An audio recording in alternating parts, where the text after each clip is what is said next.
Bismillahirrahmanirrahim. Uhayyikum tahiyatul Islam, tahiyatul jannah, tahiyatan min indillah. Assalamualaikum warahmatullahi wabarakatuh. Alhamdulillah wa kafa wa salatu wassalamu ala nabiyil mustafa wa ala alihi wa ashabihi al-syirki wal wafa. Allahumma salli ala Muhammad wa ala ali Muhammad. Hadratul Muqarrabin, Fadilatul Syuyukh, para ikhwah kita yang kami hormati, Fadilatul Asatidzah, Fadilatul Ustadzah, Kiai Haji Rahmatin Afif, Matalullah Bituli Hayati. Mendoakan juga Kiai Haji Musyafa Muin dan juga para asatidzah lainnya, Ketua Forsima, Ustadz Haji Yasimron, para asatidzah, mohon maaf tidak kami sebutkan satu persatu karena waktunya hanya 7 menit. Ya, jadi mohon maaf tanpa mengurangi rasa ta'zim bagi tolong kami semuanya. Hadirin sekalian mulia Allah Subhanahu wa taala, hari ini kita bahagia atau tidak? Alhamdulillah. Ketika kita bahagia, artinya kita benar-benar mengikuti keinginan Allah Subhanahu wa taala. Hidup ini hanya dua, keinginan kita sendiri, keinginan Allah Subhanahu wa taala. Ketika kita mengikuti keinginan Allah Subhanahu wa taala, yakin hidup ini akan bahagia. Tadi pagi kita sudah bangun jam 3, kemudian kita sholat tahajud, kita baca sholawat, kita baca doa, kita datang silaturahmi ke tempat ini, kita sholat syukur jamaah. Ini semua keinginan Allah Subhanahu wa taala. Allah menginginkan kita pagi hari kita harus bekerja keras, jujur, semangat. Itu keinginan Allah Subhanahu wa taala. Yakin ketika kita mengikuti keinginan Allah Subhanahu wa taala, pasti diri kita akan bahagia. Kenapa kita sering kecewa dalam hidup ini? Karena kadang-kadang kita mengukur keinginan kita tidak sama dengan keinginan Allah Subhanahu wa taala.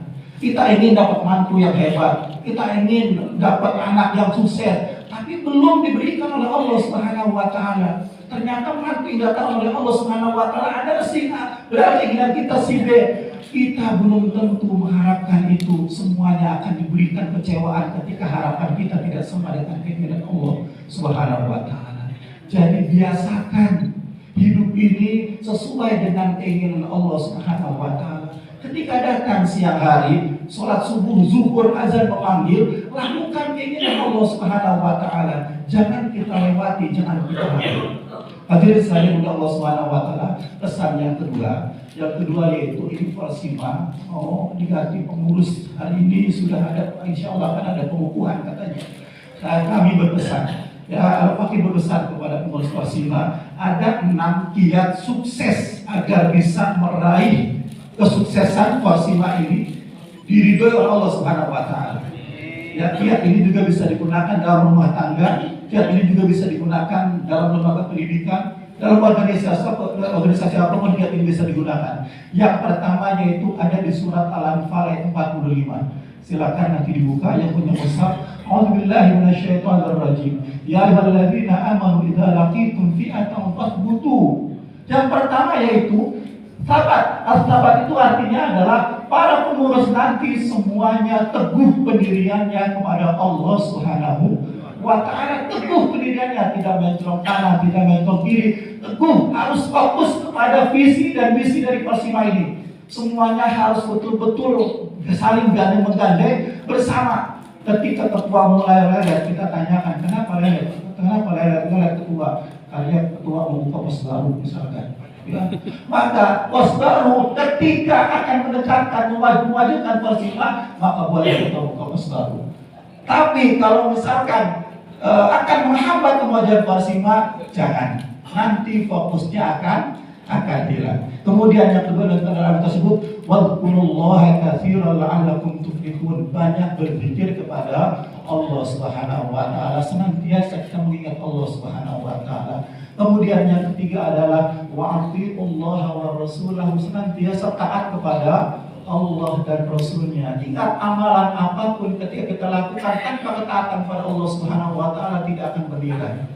Ya, jadi semuanya harus senantiasa taat kepada Allah Subhanahu wa taala. Kemudian yang keempat yaitu ini yang teramat penting, wala tanaza'u fatafshalu wa tadhhabu rihukum.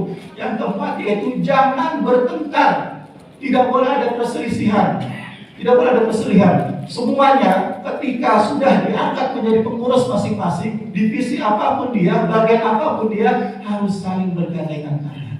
Jangan ada permusuhan, ada mutanazul, ya, tidak boleh ada permusuhan. Yang berikutnya adalah wasbiru, sabar. Innallaha ma'as-sabirin.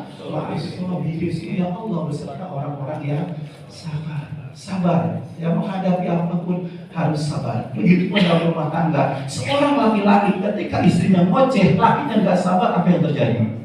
Ya Allah, langsung bisa cerai dan segala macamnya. Terima kasih tadi Kiai sudah memberikan nasihat kepada saya pribadi. Tadi Kiai Musyafa, saya sudah 3 kali jam huruf, tapi ini baru tambahan ini. Terima kasih. Keempatnya bukan yang ketiga sama antum.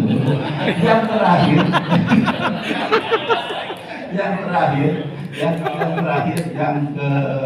ke-6 ayat kepanjang. Wala takunu kalladzina kharaju min diyarihim bataran wa ri'a'an an-nas wa yasudduna an sabilillah wallahu bima ya'maluna basir. Yang terakhir adalah ikhlas. Ya, syaratnya adalah ikhlas. Jangan sampai nanti ketika kita berorganisasi selalu mengangkat diri kita masing-masing dan mengatakan, wah itu kalau tidak ada saya, organisasi tidak akan maju. Kalau tidak ada saya yang memberikan donasi ini, organisasi tidak akan maju. Semuanya tidak bisa seperti itu. Kita serahkan semuanya kepada Allah Subhanahu wa Ta'ala. Terima kasih, sudah 7 menit pas. Wallahu muwaffiq ila aqwamit thoriq. Terakhir kita berdoa kepada kita semua. Mudah-mudahan Allah Subhanahu wa Ta'ala menjadikan hati kita istiqomah, menjadikan hati kita senantiasa berada di jalan Allah Subhanahu wa Ta'ala. Alhamdulillah wa la kulli niyatin shalihah. Al-Fatihah. A'udzu billahi minasy syaithanir rajim. Bismillahirrahmanirrahim. Alhamdulillahirabbil alamin. Arrahmanirrahim. Maliki yaumiddin. Iyyaka na'budu wa iyyaka nasta'in. Shiratal mustaqim. Shiratal ladzina an'amta 'alaihim ghairil maghdubi 'alaihim waladdallin. Terima kasih. Assalamualaikum warahmatullahi wabarakatuh.